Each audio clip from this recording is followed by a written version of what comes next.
আসসালামু আলাইকুম ওয়া রাহমাতুল্লাহি ওয়া বারাকাতুহু। সম্মানিত প্রিয় দর্শকবৃন্দ, আজকে আপনাদের সাথে আলোচনা করব নামাজের মধ্যে যদি কারো ফোন বেজে যায়, তো নামাজের মধ্যে কারো ফোন বেজে গেলে রিংটং যদি বাজতে থাকে, তো ইমামের পিছনে যখন আপনি নামাজ পড়বেন, নামাজের মধ্যে রিংটং বাজলে সেটা মুসল্লিদের ক্ষতি হবে।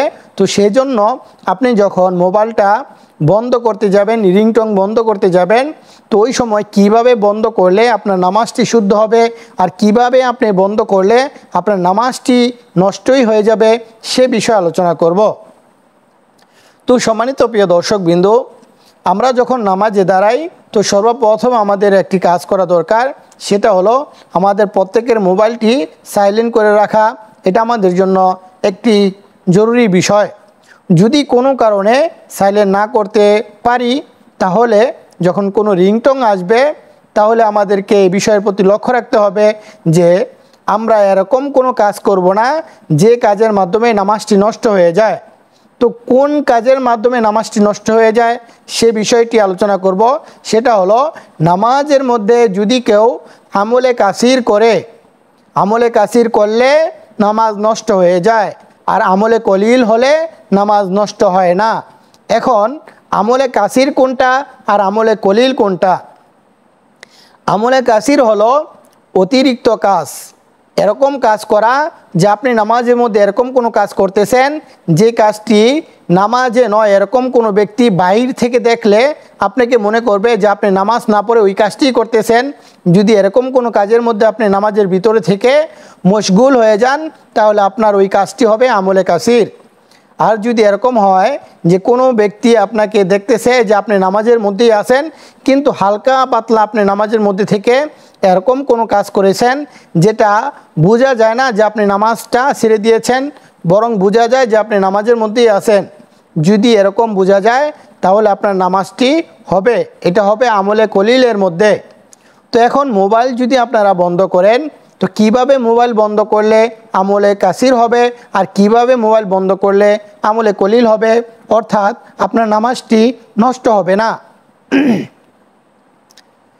তো যখন আমরা নামাজের মধ্যে দাঁড়িয়ে যাব, নামাজের মধ্যে দাঁড়িয়ে গেলে আমাদের যখন রিংটং বাজবে, ওই সময় আমরা আমাদের প্রত্যেকের সেভ অনুযায়ী আলতোভাবে আস্তে করে, নামাজ যেন নষ্ট না হয়, নামাজের প্রতি মনোযোগ থেকেই আমরা আমাদের ফোনটাকে আস্তে করে একটি টিপ দিয়ে বন্ধ করে দিব। যদি কেউ এটা বন্ধ করার ক্ষেত্রে এরকম করে যে মোবাইলটি হাতে নিয়ে দেখলো যে কে ফোন দিয়েছে, কোন নাম্বার থেকে ফোন দিয়েছে, কোন জায়গা থেকে আসছে, এটা খুঁজে বের করলো, আবার কাটলো, এরপরে আবার পকেটের ভিতরে রাখলো, তো দেখেন এই জায়গার মধ্যে কতগুলো কাজ হলো। এক নাম্বার হলো আপনি মোবাইল টিপে টিপে দেখলেন যে আপনি কে ফোন দিয়েছে, এই জায়গার মধ্যে আপনার সময় নষ্ট হলো।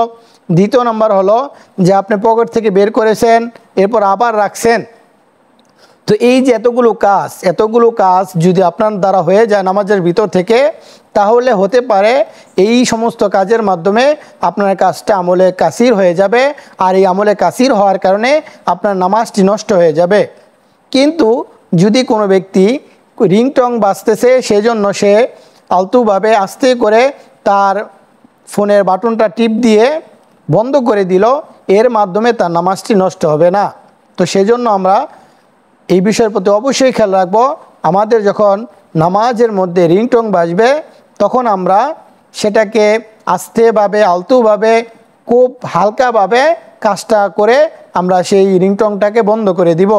যদি আমরা কে কল দিয়েছে, কোন জায়গা থেকে কল দিয়েছে, কোন নাম্বার থেকে কল দিয়েছে, এই সমস্ত জিনিস খুঁজতে থাকি, ফোন একবার টিপাটিপি করি আবার পকেটে রাখি, এর মাধ্যমে হতে পারে যে আমাদের নামাজটি নষ্ট হয়ে যাবে। তো আল্লাহ রাব্বুল আলামিন আমাদের সকলকে এই মাসালাটিকে সুন্দরভাবে বুঝে আমল করার তৌফিক দান করুন। আমিন।